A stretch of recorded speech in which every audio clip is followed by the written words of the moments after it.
Good evening. For tonight's rerun video, we are going back to a video that I made about raw milk because many of you have talked about raw milk in the comments since I uploaded this video. So I thought, why not put it out there again? And if you do have a local farm that supplies raw milk, I can highly recommend going and getting some. Why? Well, I'll let a slightly skinnier version of me explain it. Good afternoon and welcome to another video. We have a big audience for this one. Not just because I've just ticked over to 20,000 subscribers. Thank you so much. That's crazy. But there's a whole load of sheep in front of my car, and I'll edit in a shot right now of all these sheep. Do they bite? Can they open doors? Are they like T-Rexes? Can they actually open kitchen cabinets? Nobody knows. But today, we're not talking about sheep. We're talking about milk. And you can't milk a sheep. I think you can milk a sheep. Doesn't matter. Let's start the video. So yesterday I was on a little drive out and I said, as a sort of throwaway comment, I was off to a farm to buy some raw milk, and I didn't expect so many comments about the fact that I was drinking and buying raw milk. So I thought, why not address that directly on a video? So here we are. This is actually the 25th take of this video. I've tried to film this so many times this afternoon, and for one reason or another, it just hasn't really worked out. So we'll go with this trimmed down version, and maybe at some point in the future I can look at all the footage I've shot this afternoon and use some of that as well. So essentially, what is raw milk? Raw milk is the idea of taking it from the cow direct to the jug or a cup, however you want to consume it, to be consumed. Pasteurized milk is the idea of taking the milk from the cow, running it through a number of heating processes involving, hot stuff and steam, and then eventually putting it in a bottle to be consumed. Why did we start pasteurization? Again, I filmed all this and I put in all the facts. I'll put everything in the links, but I'm just going to paraphrase in Jeff's way instead of trying to be too scientific. Basically, we've been milking cows since pretty much the beginning of time. But in the 1800s, there was a dude who lost his son due to disease that was caught from the milk. But what was happening was it wasn't actually the milk that was causing the problem. It was the diseases that all the people had and the conditions that the cows were being kept in. They were literally wallowing around in their own excrement, and the people who were milking them had no regard for hygiene. So it's just a basic classic case of stuff not being clean and more bacteria getting in it. And then that would go in the milk would be drunk and people would get ill. So what they did was he said, right, what I'll do is I'll open up a little milk stand. People can come to me and get their milk, and that milk will be heat treated. So they heat treated the milk, and obviously that killed some of the bacteria. So the death rates in New York went from 42% to 22%. And then suddenly everybody said, if you heat the milk, pasteurize it, it becomes safer. So that's what everybody did. Pretty much since then, they decided that it was pasteurizing the milk that was saving the people. Nothing to do with the fact that it was the conditions on the farm. But what happened next is dairy farmers figured that the pasteurization process, the heating of the milk, was a cure-all. And they didn't need to worry about the hygiene on the farm because the pasteurization would sort that out. So the conditions didn't improve. And it's thought that TB would have been eradicated in America a couple of decades earlier were it not for pasteurization, because it took them a long time to work out that it was actually the hygiene of the dairies, not the milk itself, that was causing the problems. So where does that leave us today? Well, raw milk is actually banned in some states in America. But what is raw milk? Well, raw milk is essentially milk that has come from one farm into a jug. So I have a bottle of milk here. This is a bottle of Muller full fat milk, and there's a whole load of stuff that I could say about fat, but let's ignore all that. We'll look at that in another video.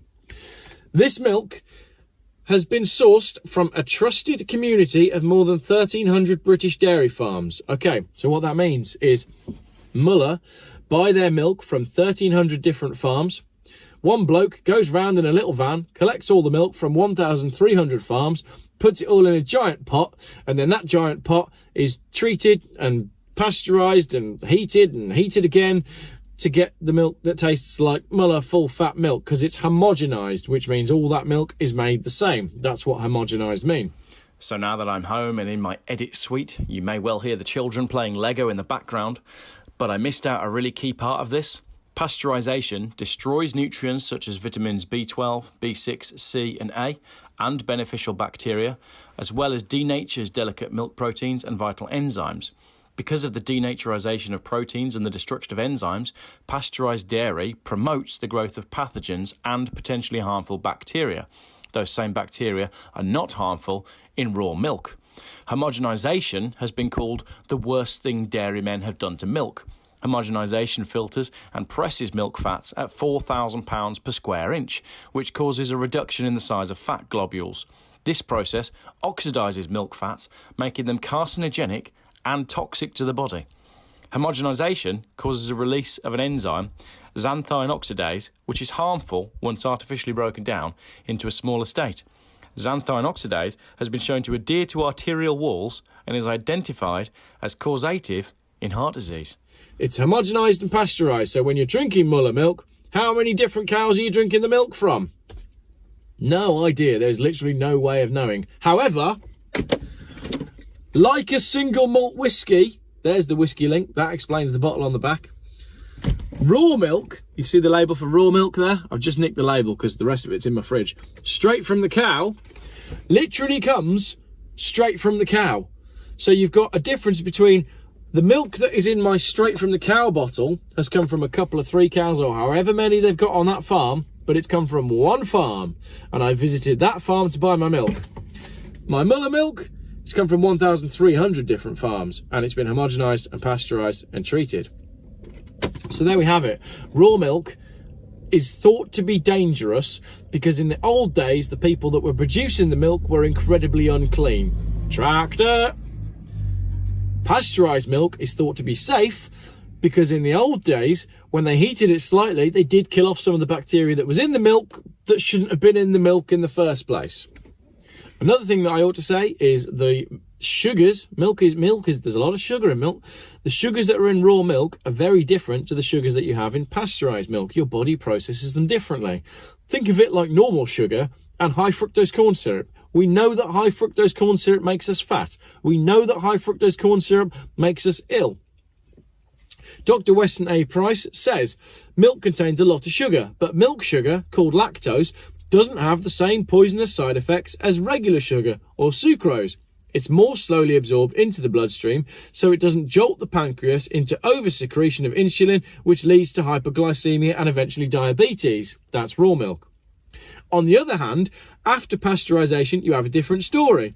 Heating the milk, as I said, in the pasteurisation process, turns the lactose into beta-lactose, which is far more soluble and therefore more rapidly absorbed into the bloodstream.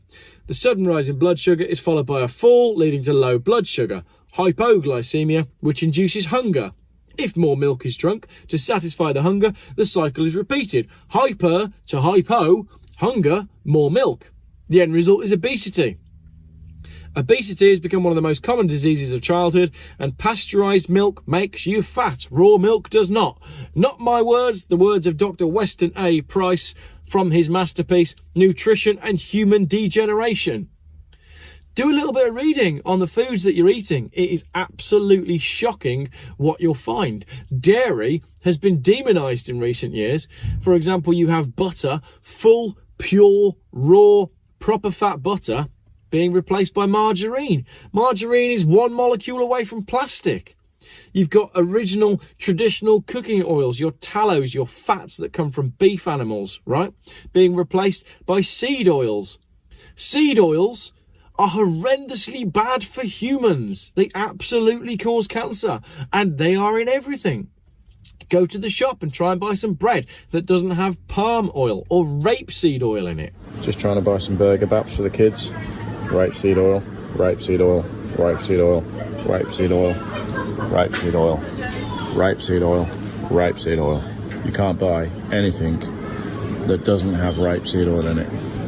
There's 4 wholemeal baps. Has even got palm oil in it as well. Rapeseed oil and palm oil. And palm fat.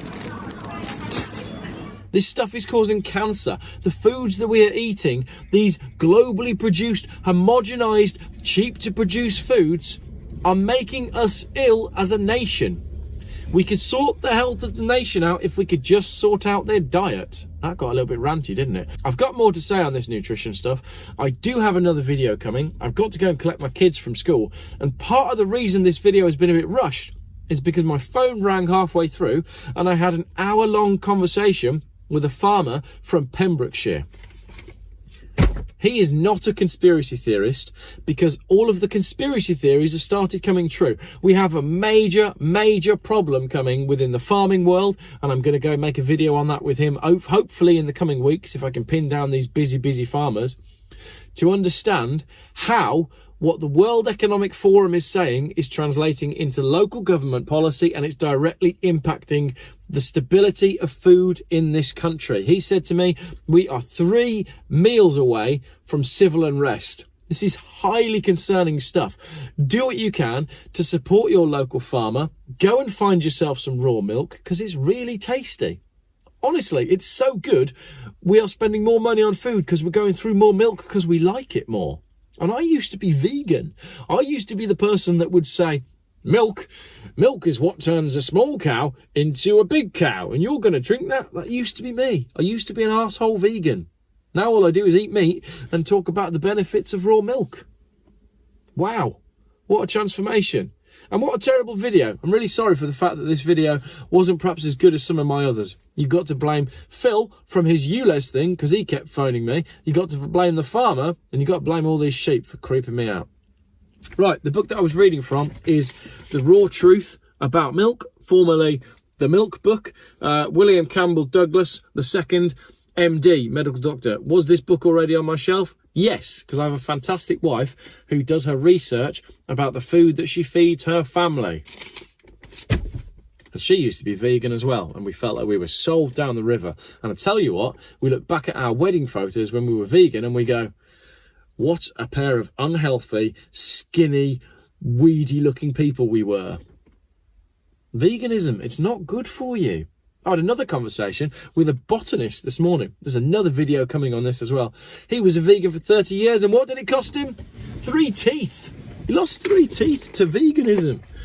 Right, do you want to come with me while I pick the kids up from school? No? All right, well then that better be the end of the video. What is that sheep doing? This is so distracting. Horses were too big, dogs too small, and cats wouldn't put up with it. Fair point. But over. That one's falling over a lot. Except pigs. Like that nursery rhyme, never milk a pig. That one is really staring at me. I think I'm going to start again. Raw milk is dangerous. It causes TB and all sorts of diseases. Remove the impurities and make it safer for human consumption and make it last longer. I like the one with the blue top. That's great. Happy days. What is that there? That's so bizarre. It's not coming from that. It's over here somewhere.